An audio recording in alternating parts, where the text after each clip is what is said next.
Français.presse. Mes invités pour les Français.presse, Franck Ferrari et Olivier Piton, tous deux élus des Français, l'un en Russie, l'autre à Washington. Bonjour à tous les deux. Bonjour. Bonjour. Et merci de nous rejoindre pour cette interview croisée qu'on n'a pas osé appeler un débat parce que le but n'est pas de confronter les points de vue mais justement d'additionner ce que vous constatez sur le terrain, l'un en Russie, l'autre aux États-Unis, dans ce contexte inédit, cet appel qui a duré très longtemps entre Donald Trump et Vladimir Poutine pour parler de cette guerre en Ukraine et peut-être de la fin de cette guerre en Ukraine. Et puis ce qu'il en a découlé, c'est-à-dire la place de la France et de l'Europe dans ce contexte qui pour le moment n'est pas invité à la table des négociations et qui n'était pas en Arabie Saoudite. Personne pour représenter l'Europe ou même l'Ukraine à cette table. Franck Ferrari, pour commencer par vous, comment cet appel de Donald Trump à Vladimir Poutine a été relayé en Russie? Est-ce que l'image du président russe traitant d'égal à égal avec le président des États-Unis a été mise en avant par les médias russes? Oui, tout à fait, bien sûr, ça a été bien mis en avant. En gros, on retourne, une sorte de retour en arrière où la Russie s'assoit à la table des États-Unis et les deux grandes discutent du monde, quoi. Donc oui, ça a bien été mis en avant ce coup de téléphone et cette première réunion en Arabie Saoudite. Oui, tout à fait. Je confirme. Franck Ferrari, vu de l'extérieur de la Russie, Vladimir Poutine semblait isolé. Un mandat d'arrêt international avait été émis par la Cour internationale en 2023. Donc, il était isolé vis-à-vis de l'opinion publique. Mais est-ce qu'en Russie, la population l'avait perçu comme cela? Parce que là, évidemment, il utilise ce coup de fil de Donald Trump pour se donner de l'envergure et de l'importance. Mais est-ce qu'il y avait quelque chose à rétablir? Alors, non, je ne vais pas rentrer dans ce débat sur l'isolement, sur les côtés occidental. Mais disons qu'on a eu un défilé d'autres personnalités, des BRICS et d'autres, le monde, je dirais, autre qu'Occident. Donc, il n'y avait pas cette sensation d'isolement. Hein. Franchement, c'est clair que pour un Européen, on pense que la Russie était isolée. On n'avait absolument pas cette vision ou ce sentiment quand on vit en Russie, absolument pas. Donc finalement, cet échange avec Trump, Vladimir Poutine n'en avait pas forcément besoin vis-à-vis de sa population et pour garder un certain aura ou une certaine superbe. Olivier Piton, du côté américain, cet engagement de Donald Trump en Russie, c'est la mise en action de sa volonté impérialiste. Le président américain a parlé de la destinée manifeste dans son discours d'investiture à la Maison-Blanche. En plaisantant, est-ce que vous pensez que Franck Ferrari va devoir bientôt parler anglais à Moscou? C'est une bonne question. Je suis sûr qu'il a un très bon accent au départ. Non, d'abord, il faut bien comprendre que vu des États-Unis, on n'est pas du tout dans ce type de vocabulaire. C'est-à-dire que la logique impériale, le mot impérial pour parler de Donald Trump et des États-Unis n'est pas un sujet. Il faut toujours considérer, c'est toujours très important, les Américains se considèrent comme la première colonie qui s'est libérée du colonisateur en 1776-1783. Donc on est quand même déjà dans une logique où justement c'est l'anti-impérialisme. Alors ça peut faire sourire, rigoler, lever les yeux au ciel, mais c'est comme ça que les Américains se définissent. Donc déjà, il n'y a pas de tentation impériale. Le deuxième élément qui est important, c'est la quasi-absence de commentaires sur la non-présence de l'Europe.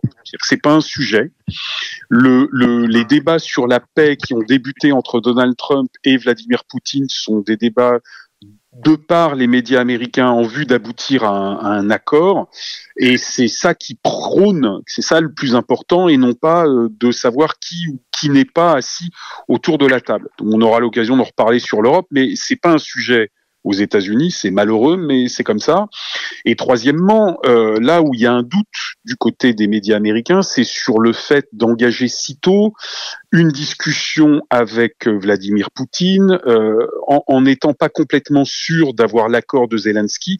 Et donc, il y a pas mal de questionnements sur si vous voulez, la mise à plat au départ des critères de négociation. C'est plutôt là-dessus que portent les interrogations et les critiques côté américain. Est-ce que ce côté parler avec Vladimir Poutine aussi longtemps sans avoir été chercher un éventuel mandat ou en tout cas une certaine écoute de Zelensky, c'est finalement renforcer Vladimir Poutine, peut-être pour rien. Est-ce que cet élément, ce point de vue-là existe aux États-Unis dans les médias américains aujourd'hui? Alors, la question se pose pas tout à fait comme ça. La question est de savoir, c'est toujours en termes d'efficacité, c'est très américain de savoir si effectivement le fait d'avoir parlé uniquement à Vladimir Poutine en tête à tête, d'avoir pris cette initiative, sans avoir fixé au préalable les bases d'une négociation.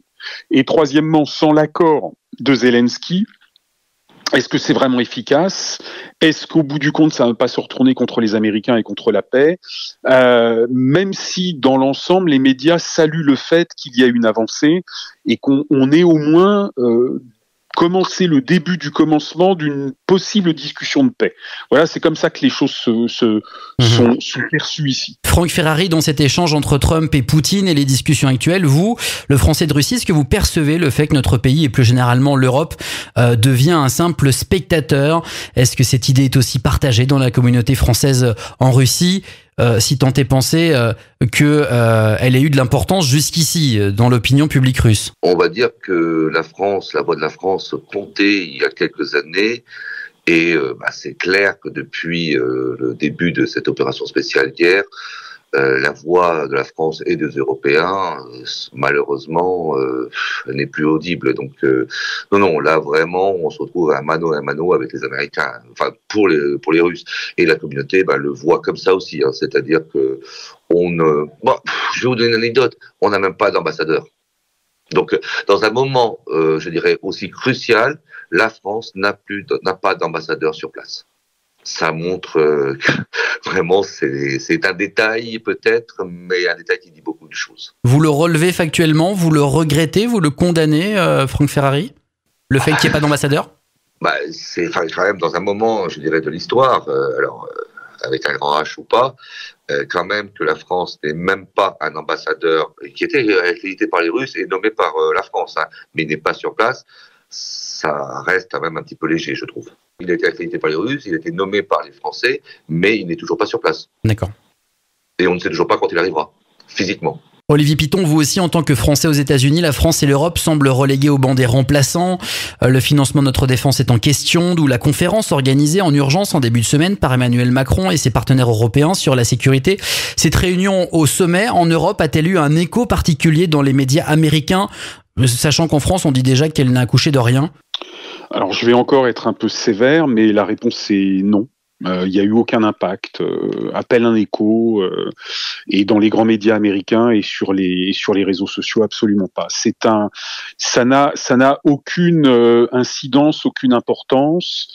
Ce qui est pris en compte ici, c'est le changement de paradigme du fait que les deux superpuissances se parlent en vue d'essayer de trouver un règlement. Et ce qui a été aussi relevé, c'est la réponse de Vladimir Poutine qui disait qu'il était prêt, alors je ne sais plus exactement quelle est la formulation, mais qu'il était prêt sous certaines conditions à entamer des négociations de paix sur l'Ukraine.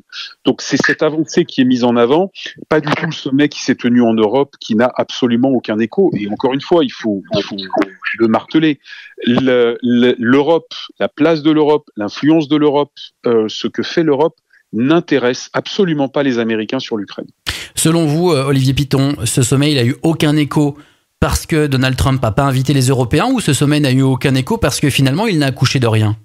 Non, ce sommet n'a eu aucun écho parce que concrètement, il ne permet pas d'avancer sur le chemin soit d'une négociation, soit d'une non-négociation. C'est-à-dire que, de manière extrêmement pragmatique, il y a eu plus d'avancées du point de vue des Américains par ce coup de fil entre Trump et Poutine que par une énième réunion à Paris avec des chefs d'État. D'ailleurs, tous n'étaient pas présents, tous n'étaient pas invités. Non, en termes d'efficacité, le coup de fil a eu plus d'impact que cette énième réunion qui, en fait, ne change pas du traditionnel ballet qui existe depuis 2 ans et demi ou 3 ans dans l'affaire ukrainienne. Et Olaf Scholz est parti avant la fin. Alors à tous les deux, nous avons partout dans le monde une diaspora française qui vit les événements sur le terrain, comme on le dit. Cette diaspora entend, elle voit ce qui se passe. Ça fait plusieurs années, tous les deux, que vous habitez l'un à Washington, l'autre à Moscou. Comment évolue la place de la France dans vos pays d'accueil, notre image, notre influence, notre force de persuasion? Est-ce qu'elle décline? On va commencer par Franck Ferrari. Alors évidemment, je ne peux pas le nier qu'elle décline, mais on résiste bien. C'est ça qui est assez surprenant. Par exemple, l'IFR, dans toutes ses propositions de cours de français, est assez. Enfin, ses cours sont bien remplis, que ce soit à Moscou, à Saint-Pétersbourg, même en région. Par exemple, l'Alliance française de Samara, qui est quand même assez éloignée des capitales, n'a plus de place pour les cours de français. Donc, il y a toujours, on va dire, une... C'est la francophonie, la culture française voilà, qui perdure. Une appétence exactement pour la francophonie, pour la langue française. Maintenant, il est clair que la voix de la France, comme elle était avant, par contre, elle est devenue complètement inaudible. Ça, là, elle a décliné, ça c'est clair, et précis. Donc la France n'a pas de poids économique ou diplomatique en Russie, mais garde une emprise. Économiquement, c'est difficile aussi. Les grosses entreprises sont parties, donc oui. Il en reste quelques-unes. Donc forcément, quand vous n'êtes plus là, déjà la place a été prise par d'autres, et vous ne pouvez plus peser sur quoi que ce soit. C'est toujours la même histoire. Olivier Piton, la même question pour vous. Est-ce que l'influence française décline aux États-Unis, culturellement, économiquement, diplomatiquement ? Même réponse en fait que Franck, c'est-à-dire que la France bénéficie toujours aux États-Unis d'une cote d'amour tout à fait exceptionnelle. On loue notre culture, notre cuisine, notre langue, etc. Donc, et bientôt Lafayette. Et puis Lafayette, puisqu'on a célébré les 200 ans du voyage de Lafayette en 1824-1825. Donc mais ça reste dans un milieu extrêmement francophile, un petit peu élitiste. C'est pas non plus été un énorme événement aux États-Unis, mais bon, il a eu le mérite d'exister. Il y a eu pas mal de manifestations. Donc effectivement, culturellement, la place de Paris, etc. Tout ça continue. Il y a toujours une énorme cote d'amour aux États-Unis vis-à-vis de la France.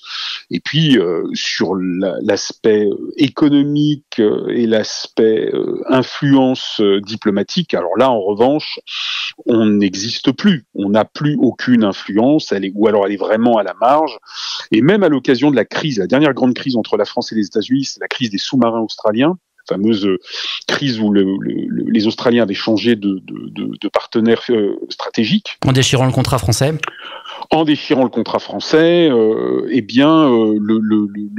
La mauvaise humeur française, d'ailleurs toute relative, avait fait à peine quelques échos dans la presse américaine, et c'est tout. Sinon, la France, c'est sa gastronomie, sa culture, son architecture, mais c'est pas véritablement son action extérieure, en tout cas diplomatique ou économique, en dépit des efforts incontestables des services diplomatiques, de la chancellerie, des consulats. Là, c'est incontestable.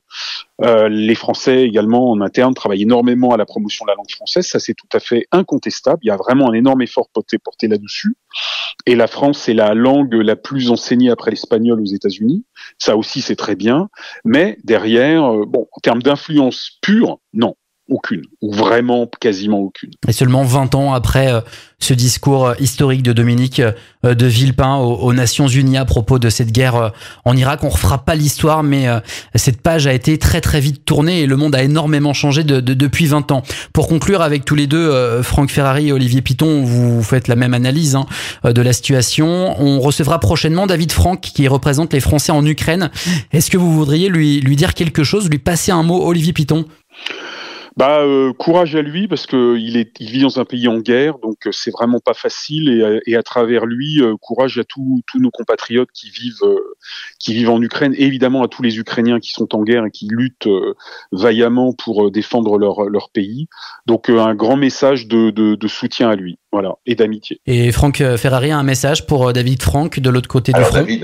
David, évidemment, je l'ai assez souvent, en plus, je dirais, dans la même zone, donc évidemment, il sait qu'il a tout mon soutien personnel et amical, et puis on espère que ça se réglera, que les pays qui nous hébergent, dont on vit dans ces deux pays, arriveront à trouver une solution pacifique, et que la vie reprendra, alors comme avant, je ne sais pas, mais en tout cas, reprendra de l'avant plutôt. Voilà.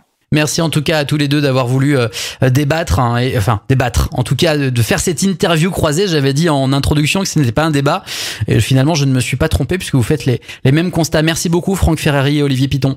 Merci à vous, salut Franck. Salut Olivier. Ciao. C'était les Français.press.